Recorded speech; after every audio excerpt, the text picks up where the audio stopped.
Cześć, witam Was. Moi drodzy, dzisiaj odpuszczę sobie Batyra, chociaż poleciał do Stanów, ale olejmy to na razie.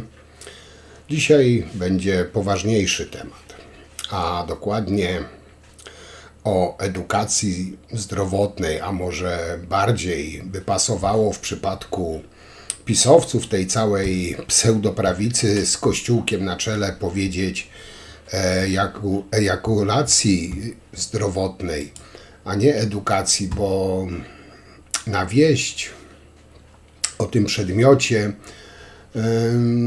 cała ta prawica z kościółkiem dostali przedwczesnych wytrysków niczym nastolatkowie. No ale standardowo, zanim przejdę do konkretów, zacznę od podziękowań i tutaj Dariusz Z i Jacek G. Panowie, bardzo Wam dziękuję za wykupienie subskrypcji na Patronajcie. Naprawdę to doceniam i jeszcze raz wielkie, ogromne dzięki dla Was. Moi drodzy, pozwólcie, że zacznę od takiego oświadczenia, bo to już chyba też mówiłem, ale chciałem się, podzielić z tym z Wami.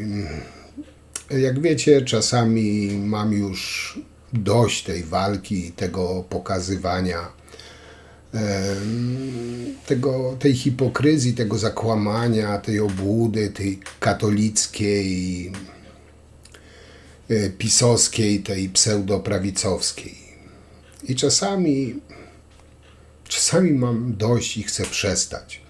Ale przyznam Wam się, że jeszcze bardziej boję się właśnie przestać to robić. Bo czasami mam wrażenie, że jesteśmy już tak naprawdę po wszystkim.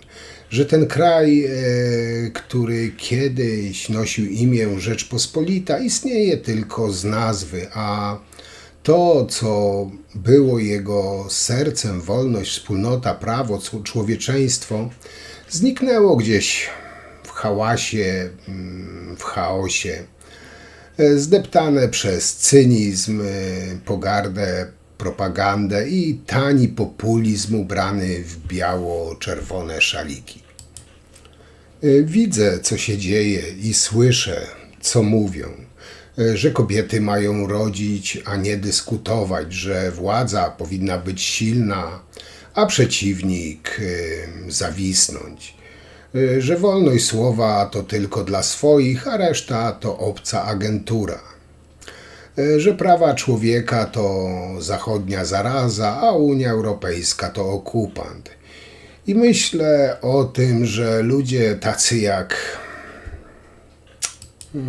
jak Bąkiewicz, Braun, Mejza, Kowalski, Matecki i cała ta plejada tego planktonu naprawdę mogą przejąć kiedyś pełnię władzy. Nie na chwilę, nie w ramach koalicji, ale całkowicie w sposób, który znaliśmy już wcześniej, choćby z historii XX wieku. Granice przesuwają się powoli. Tak samo było w Niemczech w latach 30. Najpierw słowa, potem milczenie, potem strach. W Rosji lata 2000. Najpierw propaganda, potem represje, w końcu wojna. Dziś granice też się przesuwają, tyle że nie fizycznie, a moralnie. Władza coraz śmielej testuje, jak daleko może się posunąć. Władza, mówię, rządzący, którzy są w Sejmie, w Senacie i tak dalej. Mówię tu całość, ale głównie o tej pseudo-katolickiej prawicy. I okazuje się, że może coraz dalej, bo ludzie przywykają, bo oswajamy się z przemocą w języku, z pogardą w oczach i z kłamstwem w ustach tak zwanych patriotów, bo jak wiecie, słowo patriotyzm jest nadużywane. bo odwracamy zwrokot. To przecież tylko słowa, to nie warto się przejmować, wszyscy są tacy sami, znamy tą śpiewkę, ale prawda, to znaczy, ale to nieprawda. I przychodzi taki moment, moi drodzy, gdy granicy już nie widać. Gdy nie widzisz, gdzie się skończyła wolność, zaczęło milczenie, bo pranie mózgu działa najpierw. Pranie mózgu działa najlepiej, gdy robi się to, jak wiecie, powoli. W szkołach, w telewizji, w kościele, w domu, z dnia na dzień, z tygodnia na tydzień. Aż któregoś dnia ludzie naprawdę zaczynają wierzyć, że wolność to zagrożenie, a przemoc to obrona tradycji.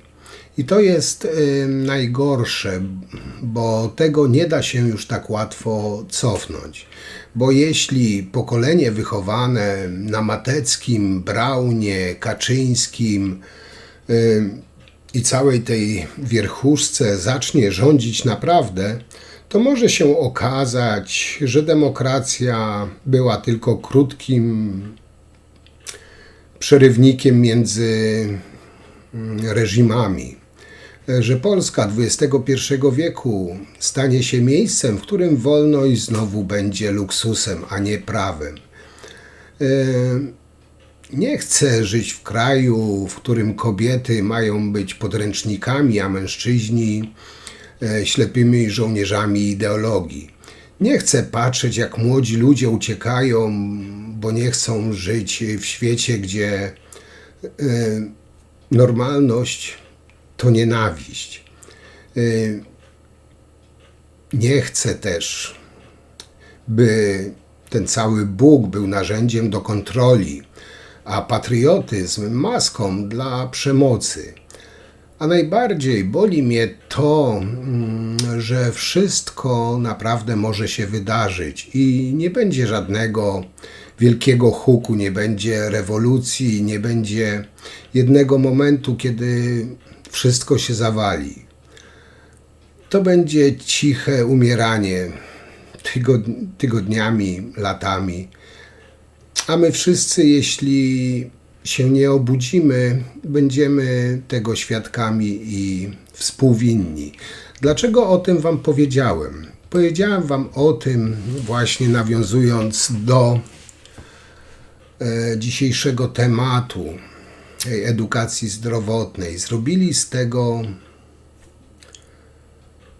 jakby, nie wiem, mieli deprawować nasze dzieci, ale według mnie oni chcą trzymać naszą młodzież, nasze następne pokolenie właśnie w takiej ciemnocie, zacofaniu, jak trzymają wyborców PiS, którzy wszystko łykają bez najmniejszego zastanowienia, bez żadnej refleksji, bez sprawdzenia.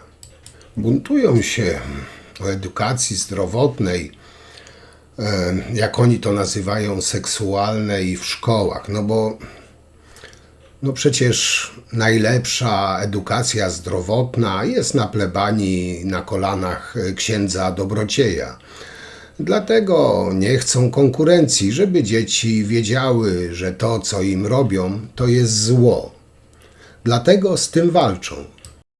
Ludzie, którzy chcą zachować swoje dzieci przed demoralizacją, a tak jak mówią biskupi w swoim liście, ci, którzy chcą, żeby dzieci ich doprowadzić w możliwy sposób, zapewnić, pomóc im w osiągnięciu zbawienia, czyli dbają o swój, biskupi dbają o swą stronę religijną i nakłaniają wiernych do tego, żeby wypisywali dzieci z edukacji zdrowotnej, dlatego że udział w tych lekcjach seksualizujących dzieci może mieć zły wpływ na ich religijność. Jeżeli jest program w szkole, który ma łamać sumienia dzieciom, który ma łamać sumienia rodzicom, to trzeba z tego wypisać dzieci. Czy pana postulatem jest to, że biskupi, z całym szacunkiem dla biskupów, mają pisać podstawy programowe? Szanowna pani, pan Jędraszewski jako tego żąda. osoby religijne mamy ochronę konstytucyjną w naszej konstytucji zapisaną. Mamy możliwość wychowywania dzieci w swojej religii, w swoich przekonaniach, w swoim światopoglądzie. Ten Kato Talib, którego słyszeliście, To jest Piotr Uściński, oczywiście z PiS-u. No, idzie w ramię walczyć ze zgorszeniem dzieci. Oczywiście nie widzi tego całego zboczenia, skurwysyństwa, klech wobec dzieci. Nie, no skąd? Według niego edukacja zdrowotna to zamykanie dzieciom drogi do zbawienia. No ja pierdolę. Z pewnością mnie dzieci czy młodzież raczej nie ogląda, ale jeśli lub oglądają mnie rodzice, więc drogie dzieci lub drodzy rodzice, na tym zdjęciu macie jeden z tysięcy powodów, dla których warto uczęszczać na edukację zdrowotną, czy jak tam ten przedmiot się nazywa. Ale tych powodów pokażę jeszcze o wiele więcej. Nie wiem, czy zwróciliście też uwagę, no ja tutaj będę w Kościół uderzał, owszem, bo Kościół się wpieprzył w program nauczania, więc ja się wpieprzę w Kościół.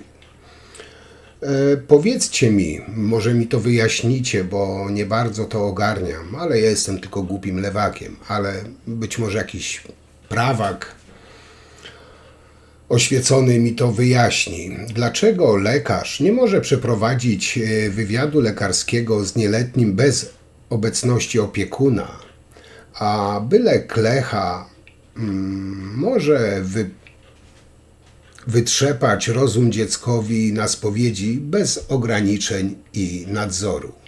Dla mnie spowiedź w wieku na przykład 8-9 lat to nic innego jak uległość i posłuszeństwo wobec Kościoła, wyciąganie wstydliwych informacji, wpędzanie dziecka w poczucie winy, wymuszanie uległości w zamian za utrzymanie tajemnicy, przystąpienie do jakiejkolwiek religii powinno być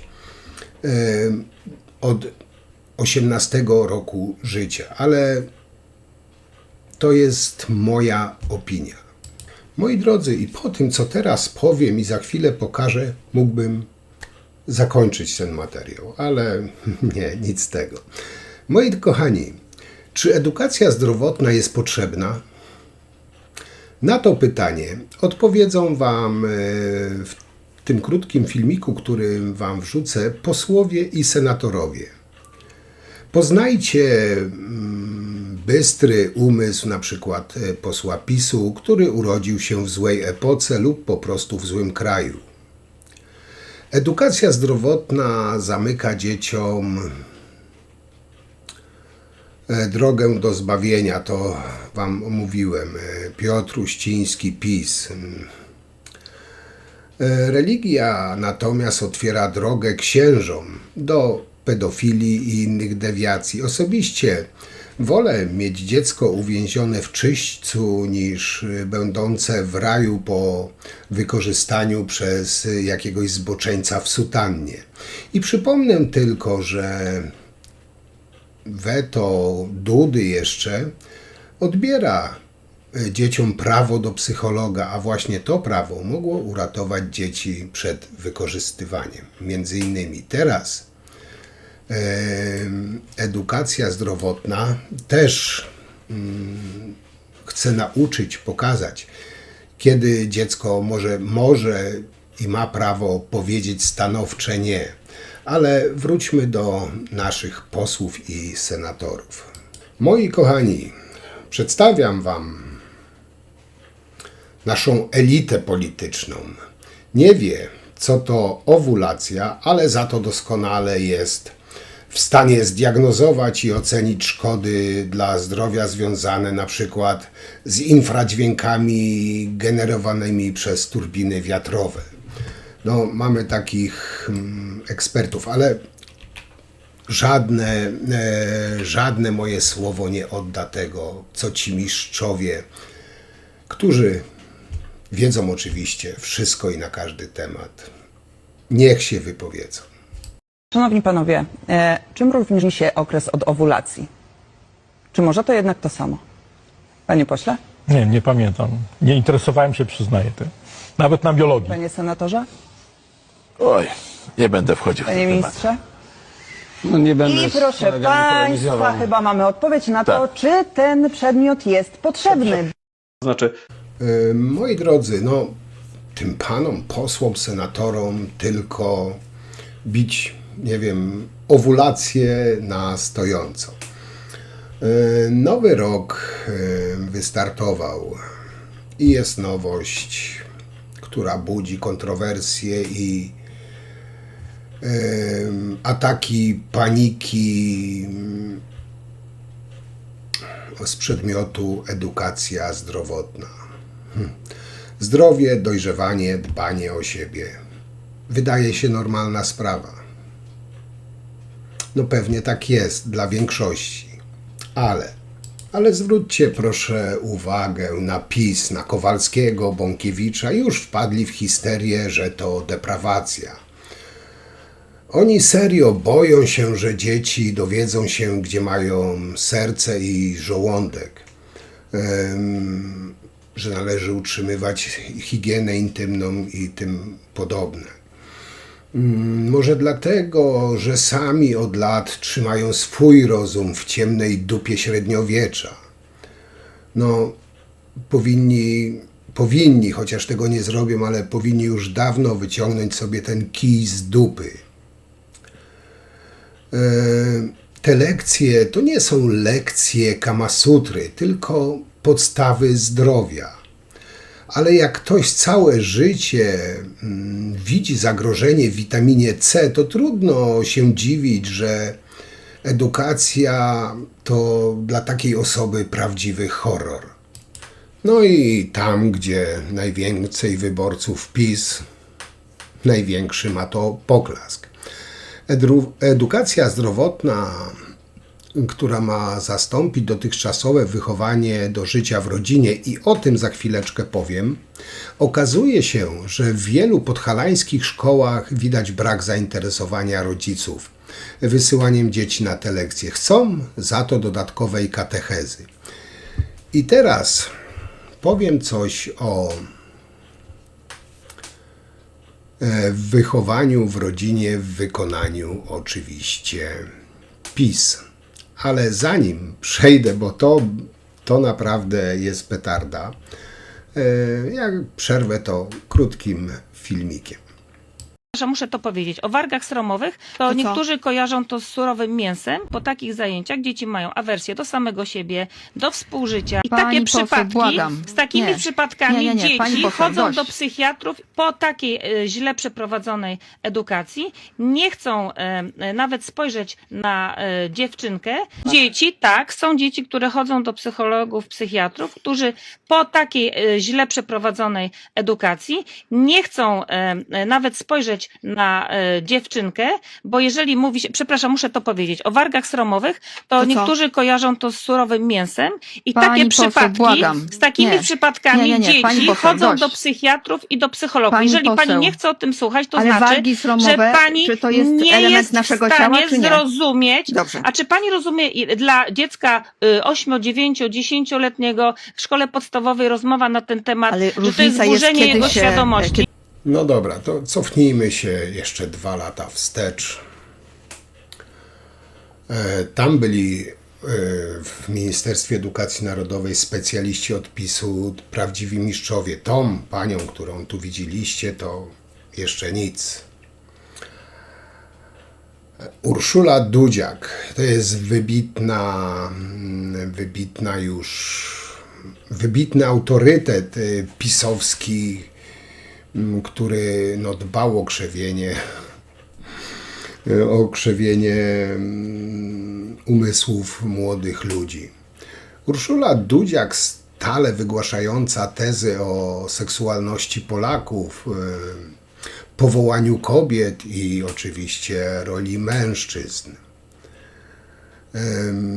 pełniła przez 4 lata funkcję ekspertki Ministerstwa Edukacji Narodowej z ramienia oczywiście Prawa i Sprawiedliwości.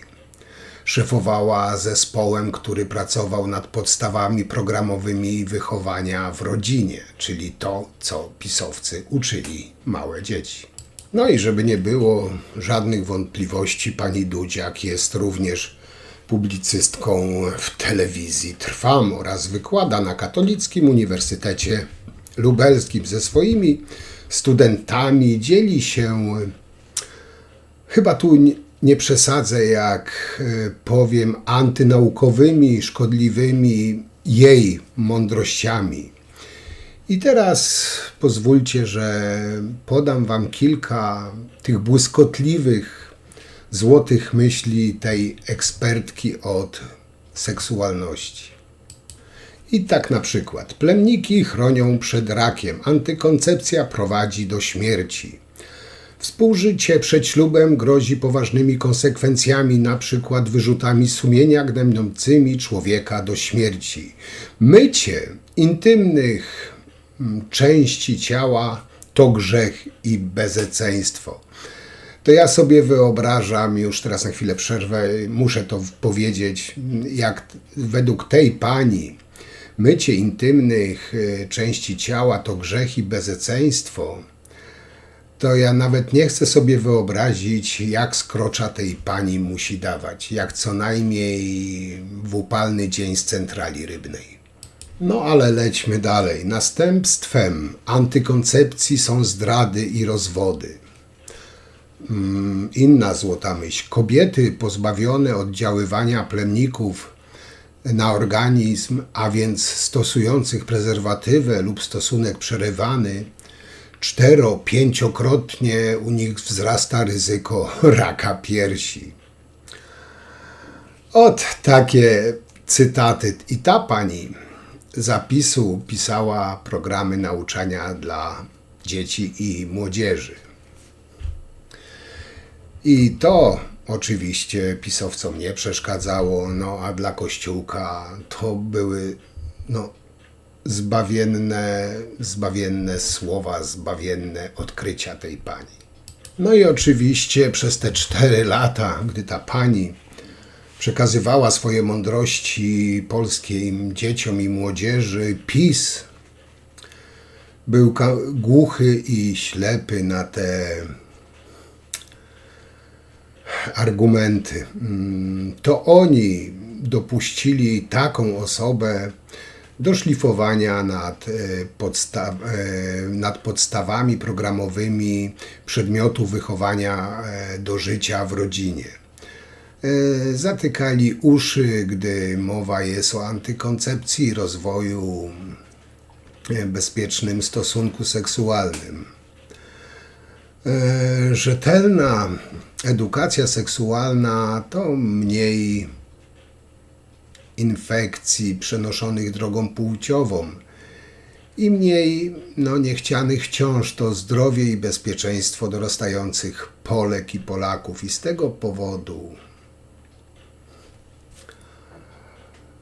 tego powodu oczywiście Kościół i PiS jest bardzo niezadowolony.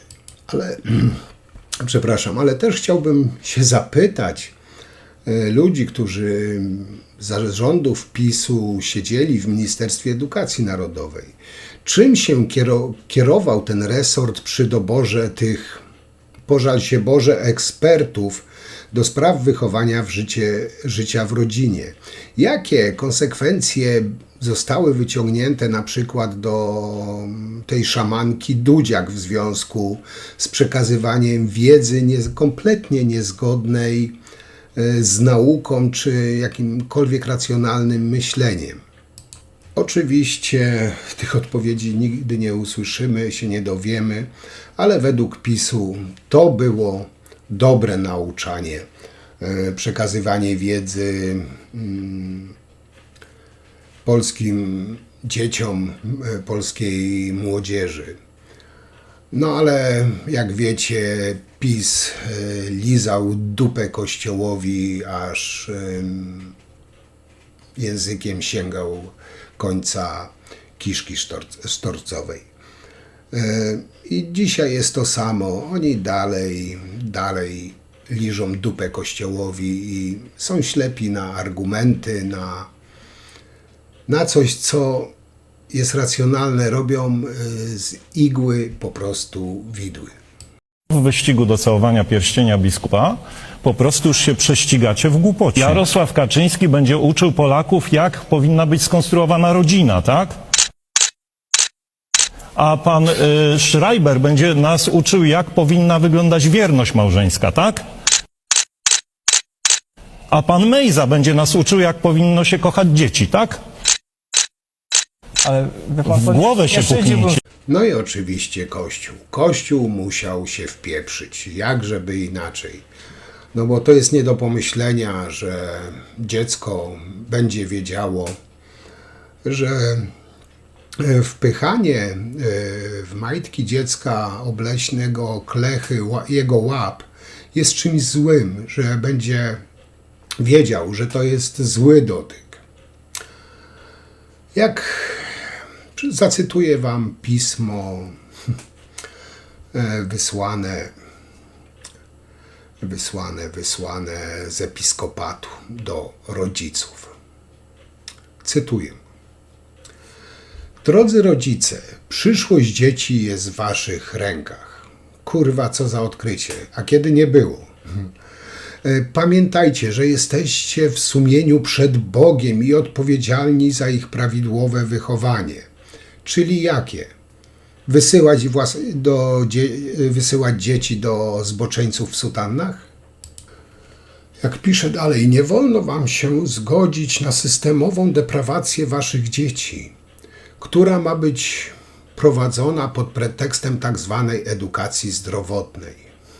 Kurwa mać, przepraszam, że przeklinam, ale mnie szlak trafia.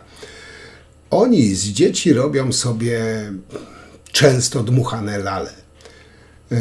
Poniżają te dzieci, wykorzystują seksualnie, ale taki gość w sukience będzie mówił o deprawacji? Poważnie? Serio? No i dobra, jak czytamy dalej ten list, w trosce o wychowanie i zbawienie apelujemy, abyście nie wyrażali zgody na udział waszych dzieci w tych demoralizujących zajęciach. Ja pierdolę. Demoralizujące. No, nie jest demoralizujące ruchanie małych chłopców, nie, czy dziewczynek przez klechy. To nie jest demoralizujące. Podpisano Prezydium Konfederacji Episkopatu Polski. Czyli ten episkopat zachęca rodziców do wypisywania się z edukacji zdrowotnej. No pewnie, bo dzieci będą wiedzieć, kiedy powiedzieć nie. Przyszłość dzieci jest w waszych rękach. Nie wolno wam zgodzić się na systemową deprawację waszych dzieci. Czytamy w liście episkopatu. Bardziej by pasowało, jakby napisali: przyszłość jest w waszych rękach. Nie wolno wam się godzić na systemową deprawację waszych dzieci przez zboczeńców w sutannach. To by pasowało. A oto dzisiaj próbuje się fundować dzieciom i młodzieży w szkołach przedmiot, który nazywa się nauką o zdrowiu. A w tym przedmiocie znajdują się treści, które absolutnie nie powinny trafiać do serc małych dzieci i do ich umysłów, które mogą złamać ich czystość, ich dobroć i niewinność.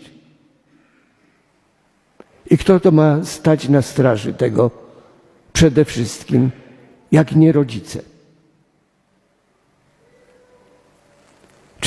Czyni się to w imię ideologii, która nie ma nic wspólnego z rozumem, ani rozsądkiem, ani nauką. Chociaż chce się przedstawiać to jako pogląd naukowy, stojący w oporze, w przeciwieństwie wobec, domyślę, ciemnego światopoglądu biskupów i Kościoła. Przewrotność prawdziwie typowa dla złego ducha. Możecie wy, drodzy rodzice, te dzieci ocalić przed złem, przed deprawacją, jeżeli wypiszecie te dzieci z tego przedmiotu. Moi drodzy, Jakiś stary pierdziel w błyszczących sukienkach i z pierogiem na głowie, który nigdy nie miał dzieci, nie wychowywał dzieci, on będzie mówił rodzicom, jak mają wychowywać dzieci. Według jego standardów, według tego zboczonego kościoła standardów, do tego namawia, niech spada na bambus. Niech się zajmie swoimi klerykami, którzy się w dupę ładują, lub tym swoim podopiecznym z Dąbrowy Górniczej, który niemal zaruchał faceta na śmierć. Niech się zajmą swoim syfem, a od naszych dzieci niech się odpierdolą. Przepraszam, że przeklinam, ale naprawdę mnie wkurza coś takiego. Najpierw mówili, przyczepiali się, dyktowali, jak kobiety mają żyć, zaglądali w krocze kobiet. Teraz będą mówić, jak rodzice mają wychowywać swoje dzieci. Ten cały śmieszny episkopat, też oczywiście z Bożą łaską, w serwisie X przypomniał swój list do rodziców, który ma zniechęcić ich do zapisywania dzieci na nowy, nieobowiązkowy przedmiot, czyli edukację zdrowotną. Od września zastąpi on wychowanie do życia w rodzinie, o której Wam wcześniej wspominałem, w szkołach podstawowych i ponadpodstawowych. W trosce o wychowanie i zbawienie apelujemy, abyście nie wyrażali zgody na udział Waszych dzieci w demoralizujących zajęciach. Napisano, list został już opublikowany w połowie maja. Jak tam jeszcze pisali, tematyka seksualności w ramach edukacji zdrowotnej jest oderwana od kontekstu małżeństwa i rodziny. Małżeństwo jest tematem prawie nieobecnym, zaś rodzina, rozumiana jako ojciec, matka i dzieci, jest całkowicie zmarginalizowana, możemy wyczytać w tym śmiesznym piśmie. W tym dokumencie duchownym wspomniano o edukacji zdrowia, że ma zamiar przedstawić macierzyństwo jako źródło zagrożeń. A także, że uczniowie mają być od najmłodszych lat poddani erotyzacji. Powiem Wam, nie wiem, czy to pisał jakiś desperat, czy oni naprawdę w to wierzą, lub po prostu, tak powiedziałem, boją się, że dzieci będą wiedziały, co to jest ten zły dotyk. Okej, ale kto w ogóle tych sukienkowych pytał o zdanie? Kto dał prawo temu dziadkowi w błyszczących sukienkach i z pierogiem na głowie mówić, jak rodzice mają wychowywać swoje dzieci? Edukacja zdrowotna to bardzo ważny przedmiot. Nie wiem, co trzeba mieć w głowie, żeby wiedzę o zdrowiu nazywać deprawacją czy demoralizacją. I powiem Wam, że jest coś paskudnego w tym, że Kościół katolicki, mający opory przed rozliczeniem czynów pedofilskich we własnych szeregach, otwarcie występuje przeciwko edukacji zdrowotnej naszych dzieci. A może po prostu fakt, że edukacja zdrowotna ma zwiększyć świadomość i chronić dzieci przed wykorzystaniem. Może to ma coś z tym wspólnego i na to bym obstawiał. Całej tej podstawy programowej nie czytałam, natomiast... To ja pani przeczytam.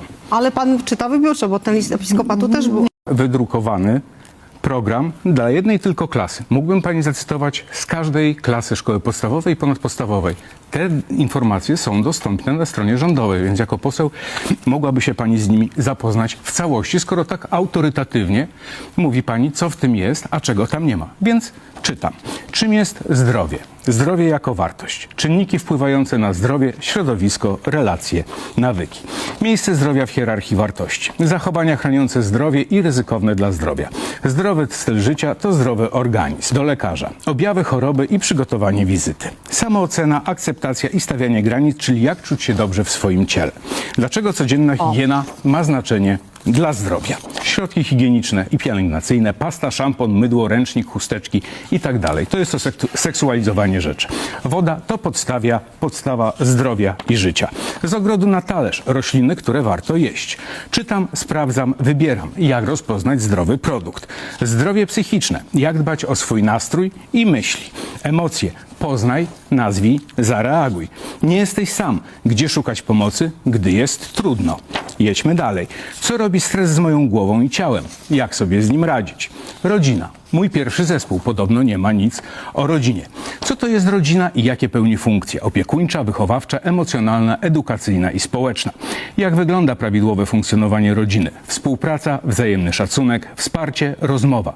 Jakie są prawa i obowiązki dziecka oraz rodziców? Co wpływa na dobrą atmosferę w domu? Na przykład życzliwość, rozmowa, wspólne spędzanie czasu. Dlaczego rodzina jest ważna? Emocjonalne bezpieczeństwo, rozwój i przynależność. Jedźmy dalej. To nie jest rozwiązanie. Higiena cyfrowa. Jak dbać o zdrowie i relacje w świecie ekranów. Jedźmy dalej, te straszne informacje. Dogadać się to sztuka. Uczymy się rozwiązywać konflikty w domu i w szkole. Bezpieczna aktywność fizyczna. Znaczenie codziennej aktywności fizycznej, jak dostosować strój i obuwie do pogody, zasady bezpieczeństwa podczas ćwiczeń. Sen to supermoc, pani poseł. Jak odpoczywać, żeby mieć energię i dobry nastrój. Zagrożenia w sieci i cyberbezpieczeństwo. Ratuję, wiem co robić w nagłej sytuacji. Projekt edukacyjny, proponowana tematyka. Myślę zanim kliknę. Bezpieczni w świecie technologii. Pomagam i reaguję. Wiem co robić, gdy coś się dzieje. Ciszej znaczy zdrowiej. Jak chronić słuch i ograniczać hałas. Ciało w ruchu, głowa w spokoju. Równowaga dla zdrowia. Utrwalenie. Projekt edukacyjny, przykładowa tematyka. Zielona moc na talerzu. Rośliny, które nas odżywiają. Razem bez przemocy tworzymy bezpieczną klasę. To jest program, podstawa programowa do klasy 4 szkoły podstawowej. Pan redaktor przeczytał w tej chwili Cały program. hasłowo, część W przeciwieństwie do pani. programowych. Nie, chwileczkę, ale No pani sama powiedziała, że pani tego nie czytała. Oczywiście, ale dziękuję, że pan przedstawił, ale spornym elementem całej tej dyskusji, jakby tym, co budzi kontrowersje, jest jak się czuć dobrze we własnym ciele. Tam był taki fragment, tam był taki zakres programowy, tak, fragment. Jak się czuć dobrze we własnym ciele? To się pani nie spodobało, tak? Tak. Więc czytam rozwinięcie tego Nie działu to, że mi się to 5. nie spodobało. Nie spodobało mi się to, Bo to że jest jeżeli ktoś generalnie nieprofesjonalnie zdrowie będzie to prowadził. psychiczne. Samoocena, postrzeganie własnego ciała, wpływ obrazu ciała na emocje.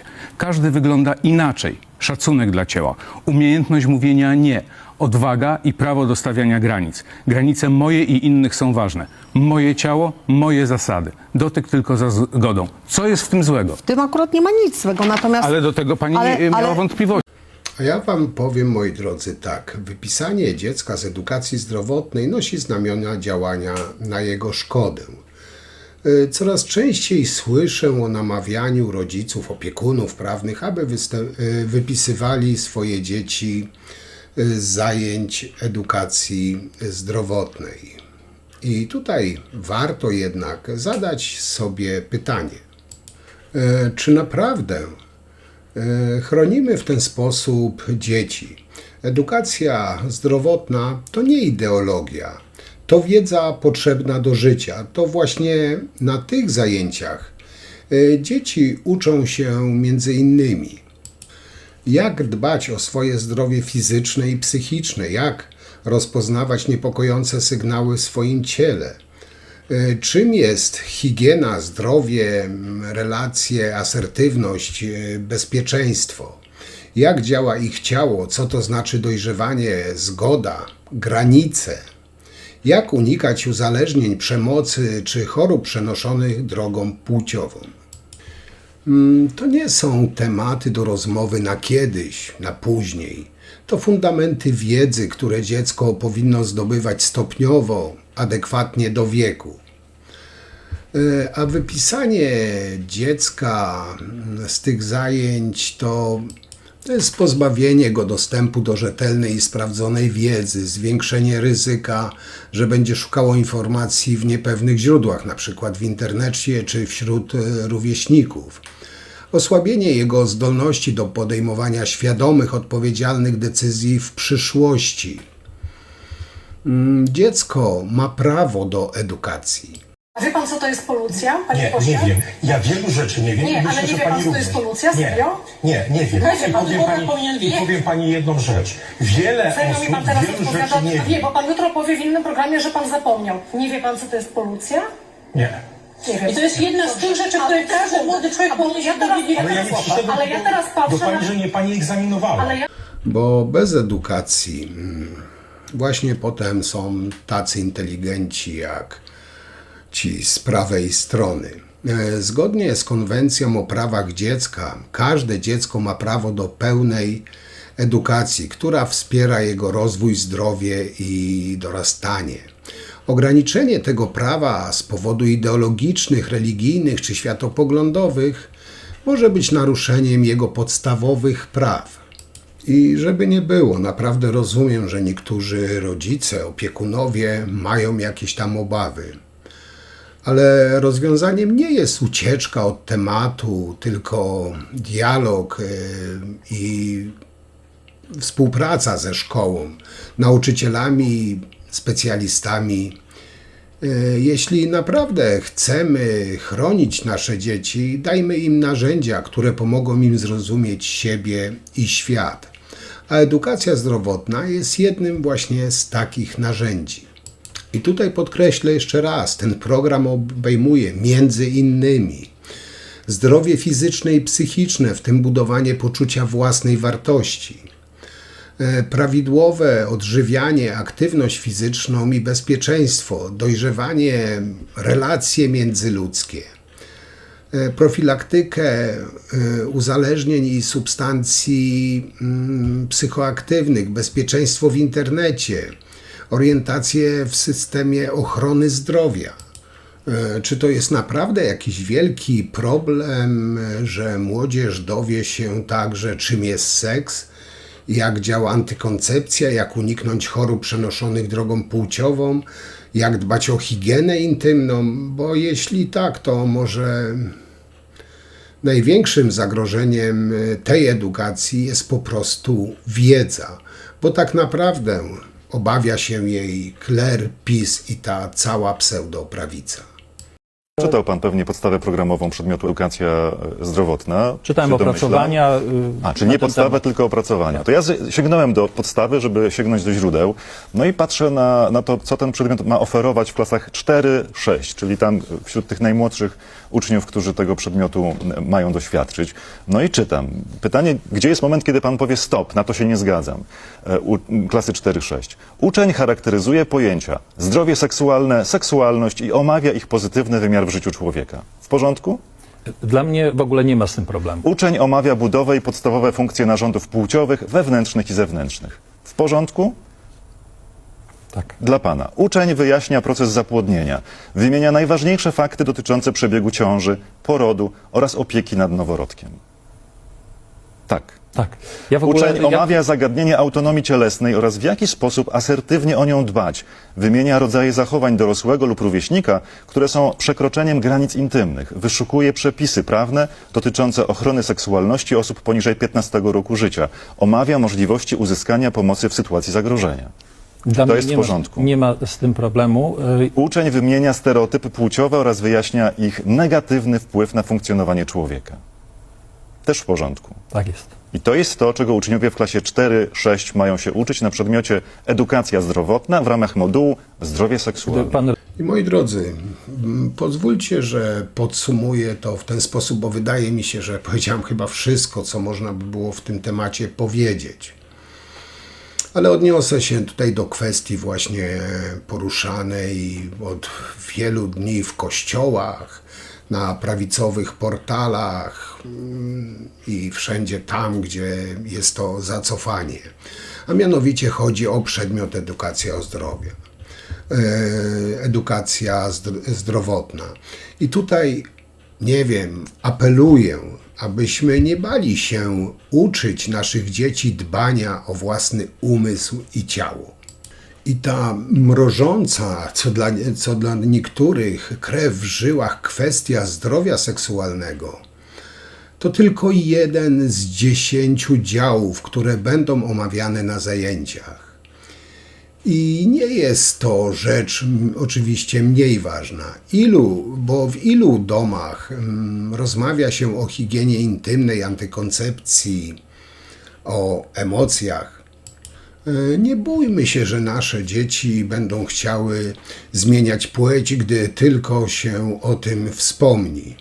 Bójmy się chorób cywilizacyjnych, przemocy, cyberprzemocy, uzależnień.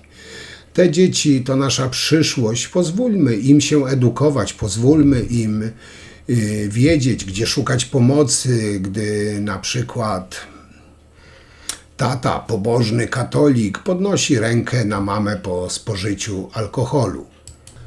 Bo prawda, moi drodzy, jest nieraz taka, że pod latarnią jest najciemniej, więc nie pozwólmy, proszę, decydować księżom czy takim oszalałym, tym prawicowym umysłom o edukacji naszych dzieci w sferach niezwiązanych kompletnie z religią. Także na tym zakończę. Mam nadzieję, że temat wyczerpałem, bo wydaje mi się, że tutaj już nie ma co dodać, co ująć, ale jak zawsze piszcie, komentujcie, wyrażajcie swoje zdanie. Tak jak wiecie, bardzo lubię czytać. Wszystkim dziękuję. Mam nadzieję, że jutro uda mi się też zrobić materiał, mimo że pracy w bród. A w piątek lekcja religii, a w niedzielę jak zawsze widzimy się na live. Także na dzisiaj to tyle. Wielkie dzięki i do zobaczenia. Trzymajcie się, cześć.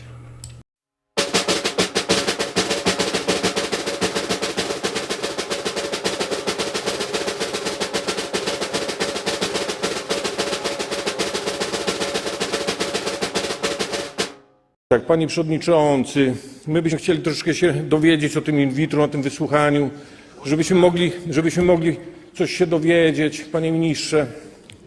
Ja mówię, no dobra, no to wam troszeczkę powiem. Szanowni państwo, posłowie PiS-u, wszystko zaczęło się od mikroskopu. Mikroskop wynaleziono w 1590 roku. Wiecie, co to jest mikroskop? Teraz rok 1667. Zatkajcie uszy. Wtedy pierwszy raz pod mikroskopem taki naukowiec Anton Leeuwenhoek zobaczył, zatkajcie uszy, plemnika. 150 lat później wykryli komórkę jajową. A w 1978 roku urodziło się pierwsze dziecko z in vitro. Louis ma dzisiaj 45 lat. W 1987 urodziła się pierwsza Polka, Magda, ma 35-6 lat. Na świecie, drodzy posłowie PiS-u, żyje 10 milionów ludzi urodzonych z in vitro. Ale nikomu nic nie mówcie, bo to grzech.